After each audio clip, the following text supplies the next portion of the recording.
Welcome to Penrose Learning, where we make understanding easy. You start by placing a physical target where you want sharpness. Select the camera, then add an empty at the subject's plane.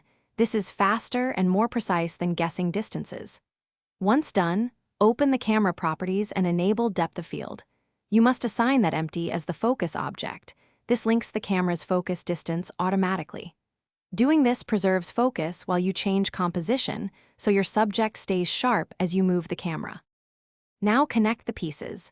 Select the camera, go to depth of field, and choose the empty in the focus object slot. This converts a numeric distance into a live target, so the camera always focuses precisely on that object. Then tweak the f-stop value to change how much falls within focus. A smaller number narrows the plane.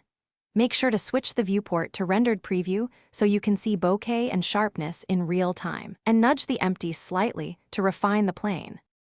Finish by securing the setup.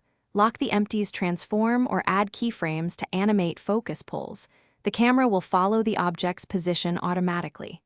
Once rendered, verify the f-stop and sensor settings to get the intended look. If things go wrong, first confirm depth of field is enabled for your chosen render engine and that camera clipping isn't hiding the empty. If focus still looks off, temporarily switch to the empty's object mode and read its distance from the camera to match numeric focus distance precisely.